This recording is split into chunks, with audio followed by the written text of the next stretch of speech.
Hi world, it's Wednesday, is the 4th of July 2019. It's about 3 o'clock in the afternoon UK time, and this is my global forecast for July 2019, and I'm a few days late with this, and I have no excuse apart from jet lag from travelling back from San Francisco and my birthday, and oh god, I've been tired, but better late than never. And apologies if you're going to give me a hard time about it, but there's plenty of other astrologers out there, and those of you who know me will cut me a bit of slack, because how often am I late, really? Okay, so here's the forecast for July 2019. So let's get a few of the easy bits out of the way, then I'm going to look at the bigger overall picture, and then I've got one or two specifics on this one. So the easy one, let's deal with the easy stuff first of all. During July, Venus starts the month in Gemini, and already now as I speak, Venus has transited into Cancer, and it moved into Cancer about 24 hours ago. And Venus is going to stay in Cancer for most of the month before it moves into Leo on the 28th of July at around about 3 AM in the morning UK time. But as many of you know, I don't really attribute that much influence to transiting Venus. I think Venus is much more important in a natal chart than it is by transit. And this, of course, it's going retrograde, which is another story. The Sun is in Cancer, and it will stay in Cancer most of the month. It will move into Leo around about 10 to 4 in the morning, 4 AM in the morning on Tuesday the 23rd of July, again UK time. So that's for Sun and Venus taken care of. Jupiter is trucking merrily backwards in Sagittarius, slowing down as it gets towards the end of the month. Starts the month at 17 Sagittarius, ends the month at 14, and once it gets to 14 it's going to stop there for about a month. Now this is going to directly impact on those of you born in the very middle of Sagittarius, Gemini, Pisces and Virgo. Those of you born around the 5th, 6th of your respective months, if you're a Pisces, Gemini, Virgo or Sagittarius, you're going to be finding that, especially as you get towards the end of July and the first couple of weeks of August, that there's going to be situations which are going to be a bit larger than life and over the top. Might be easy to put on weight or difficult to lose weight, because that's what happens when Jupiter stands still. But just remember that Jupiter's a bit of a gas giant. It promises more than it delivers. You can't actually land on Jupiter. Jupiter has no substance. There's nothing solid there that you can land on. So Jupiter's influence is always going to be a little bit of a storm in a teacup, a little bit larger than life.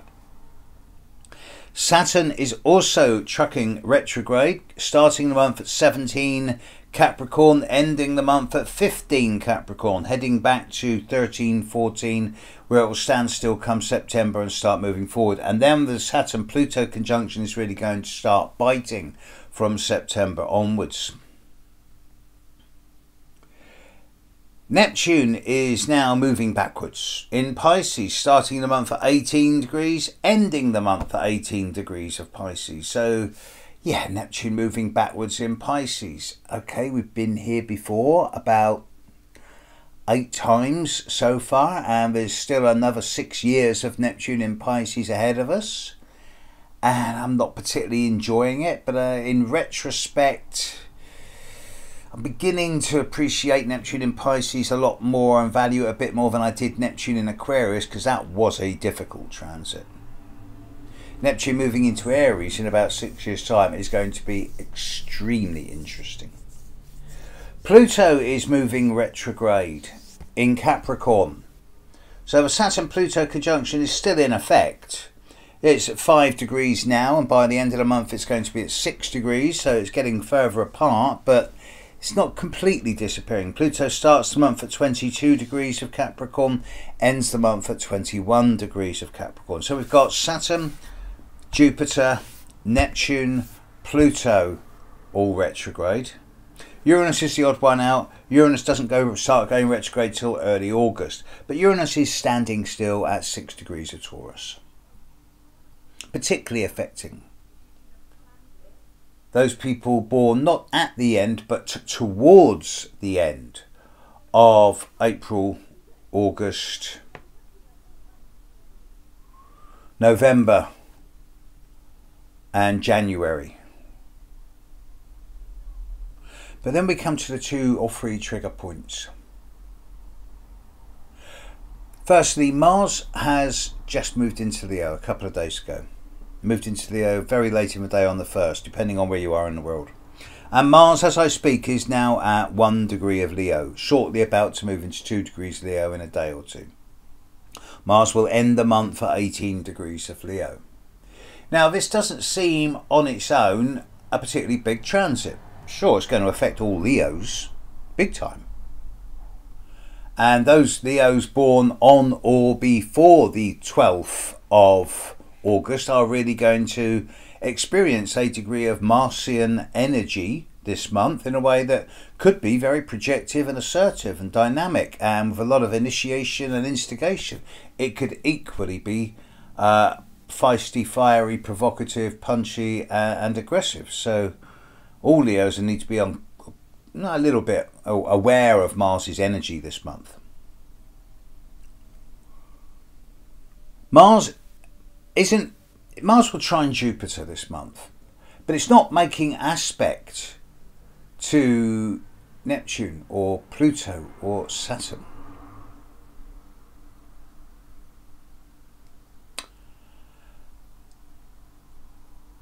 There's 2 other factors that are important. We've just had the eclipse of the Sun, which, yeah, it's all right. Pretty pictures. But the 10-degree Cancer doesn't really affect that many people. It affected me. And people born around the start of January and July and October and April, but the vast majority of people it's not touching. The eclipse of the moon that's coming up is a bit of a different story. The eclipse of the moon, which takes place on the 16th of July at something like 20 minutes to 11 in the evening UK time. That's an eclipse of the full moon. It should be visible for many people in the world. It's taking place at 24 degrees of Capricorn, 24 degrees 0 of Capricorn.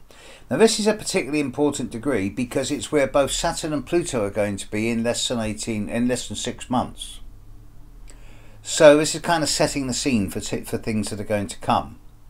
And it may well be that events that take place during the middle 10 days of July are foretastes, if you like, of what is to come early next year. Now the Saturn-Pluto conjunction at 22 degrees of Capricorn will be precise around about the second week of January next year, along with a big eclipse of the moon at 20 degrees of Capricorn. But watch this middle 10 days of July this year for a taster of what's coming up next January. We're heading into a Mercury retrograde. Mercury is currently standing still as we speak. It's going to go retrograde at 10 minutes past midnight UK time on Monday the 8th of July. So work your time zones out from wherever you are in the world on that one. It's going to go retrograde at 4 degrees of Leo, and then it's going to move backwards through early Leo back into late Cancer, where it will stand still at the start of August and move forward, and will clear the retrograde shadow around the 15th of August. Okay, so it's a Mercury retrograde.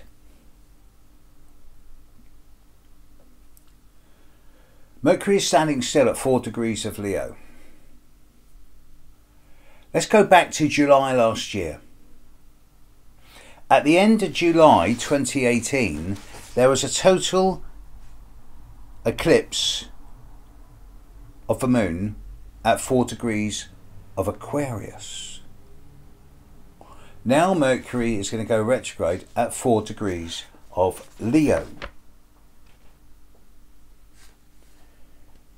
On the 24th of January next year, there is a very minute partial eclipse of the Sun on the 24th of January at 4 degrees Aquarius.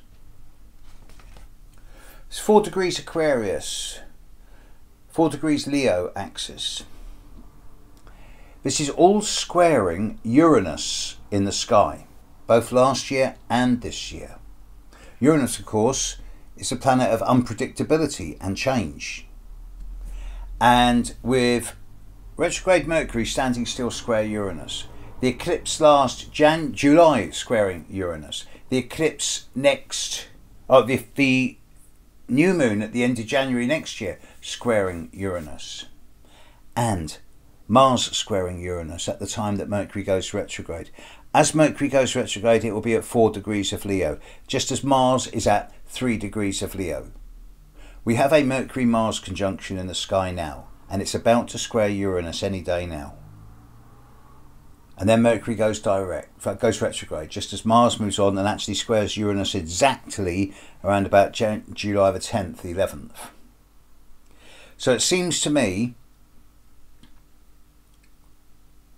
that this next week, through to maybe the 11th or 12th of July, is actually, it's not just provocative, it's not angry or feisty or fiery or anything like that, and it's not going to lead to an escalation of circumstances with the usual suspects.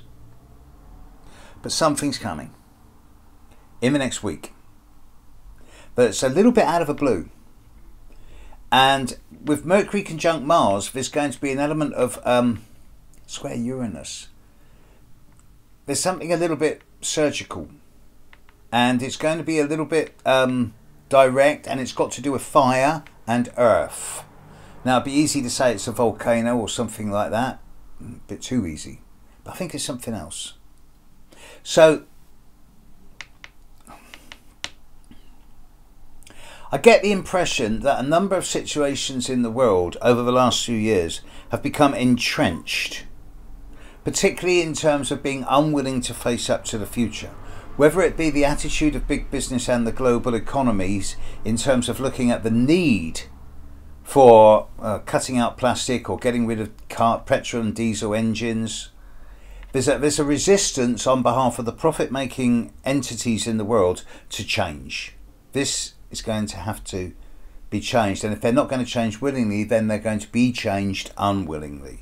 And I suspect that something's coming in the short-term future that's going to create a bit of a wave, a ripple effect around the world in the coming few days. And then, of course, it's Mercury retrograde right the way through July. So we're not going to be able to make sense of it. We're not going to get clarity or understanding. There is no logic or rationality here. So people are going to be needing to trust their instinct, not the intuition, because the intuition is a human construct. With Mercury retrograde, it's going to be a gut instinct. So it's almost like I'm appealing to the animal in us all to trust your instincts here. When Mercury stops going retrograde, it's going to be at 23, 24 degrees of Capricorn, of Cancer, where the lunar eclipse is going to be on the 16th. There are big forces at work here. 2019 is turning into a monumental year. But I actually think that July 2019 in many ways is going to summarise the whole year. And as I've said a number of times before, and I'll repeat again, hopefully for the last time, by the time we're into August 2019, I think that the worst of this year is over. Let's get there. Catch you later, world. Bye.